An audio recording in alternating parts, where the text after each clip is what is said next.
ख्वातीन और हज़रात, अस्सलाम वालेकुम।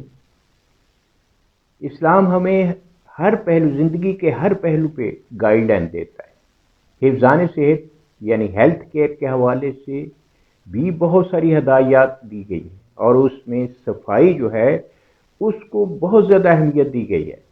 अत-तहूरु शतरुल ईमान, फरमाया गया कि सफाई निस्फ ईमान है। और जब सफाई की बात होती है, तहारत की बात होती है, पाकीज़गी की बात होती है, तो ये ज़ाहरी ही नहीं बल्कि बातनी सफाई की भी बात होती है। अगर हम इस्लामी हदायत जो हेल्थ केयर के हवाले से उस पर अमल करें तो एक सेहतमंद ज़िंदगी हम गुजार सकते हैं। शायद आपने इस पहलू पे कभी गौर न किया हो कि हम ज़िंदगी का तकरीबन एक तिहाई हिस्सा अपने बेड पे गुजारते हैं, और इसके हवाले से नबी करीम अलैहिस्सलाम ने फरमाया कि तुम में से कोई शख्स जब अपने बिस्तर पर जाए तो उसको झाड़ ले, क्योंकि तुम्हें नहीं मालूम कि तुम्हारे बाद उसमें क्या क्या चीज़ घुस गई। और फिर आप सल्लल्लाहु अलैहि वसल्लम ने एक दुआ भी इरशाद फरमाई, ऐ परवरदिगार, तेरे ही नाम से मैंने इस पर पहलू रखा और तेरी ही मदद से मैं इसको उठाऊंगा। अगर तू मेरी रूह को कब्ज़ कर ले तो इस पर रहम फरमाना, और अगर छोड़ दे तो इसकी हिफाजत करना, जैसे कि तू नेकूकारों की हिफाजत फरमाता है। ये सही बुखारी की हदीस शरीफ 1270। ख्वातीन और हज़रात, अगर कई कई हफ्ते बेडशीट को चेंज ना किया जाए तो साइंस एक तबाहकुन खबर देती है। तिब्बी तहकीक यानी मेडिकल रिसर्च कहती है कि बिस्तर को हर हफ्ते कम अज़ कम हर हफ्ते धोना चाहिए, यानी बेडशीट को हर हफ्ते धोना चाहिए, वरना संगीन वायरस और इन्फेक्शन का खतरा लाहिक हो सकता है। Medical research journal of allergy and clinical and immunology कहती है कि इंसान के जिस्म से डेली के हिसाब से 500 मिलियन सेल जो है डेड होकर गिरते हैं, और ये डेड सेल जो है, अगर हम 7-8 घंटे बेड पे रहते हैं तो ये डेड सेल जो है बिस्तर पर भी होते हैं।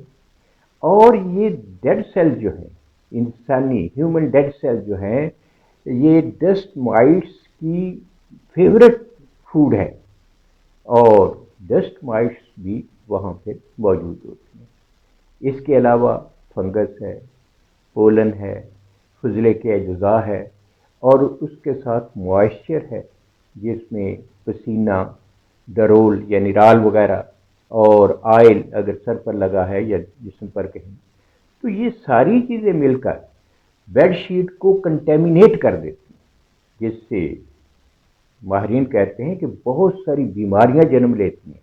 अस्थमा है, allergy, fungal disease, skin problem, eczema, नमूनिया और खून का इन्फेक्शन वगैरह, ये सारी चीज़ें इससे जन्म ले सकती हैं।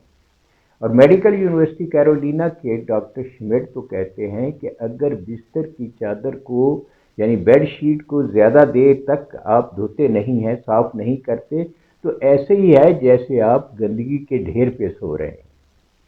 ख्वातीन हज़रात, तहकीक ये कहती है कि बेडशीट को हर हफ्ते धोया जाए, और बेहतर यह है कि गर्म पानी के साथ धोया जाए, ताकि जरासीम और डस्ट माइट्स जो हैं वो भी उससे ख़त्म हो जाए।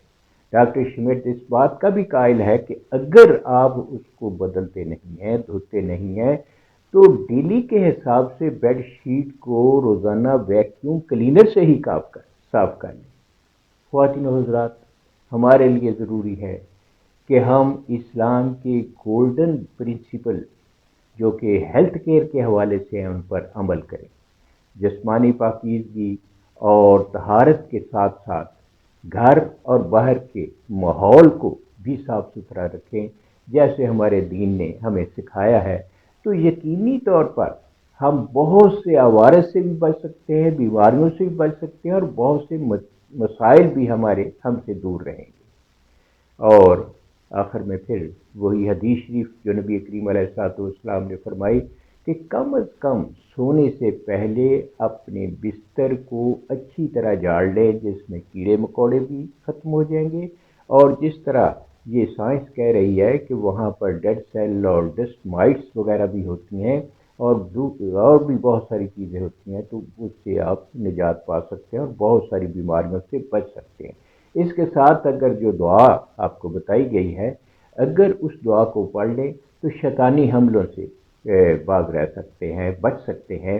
اور نبی کریم علیہ الصلوۃ والسلام کی ایک حدیث شریف ہے جس میں آیت الکرسی پڑھنے کا بھی حکم دیا گیا ہے۔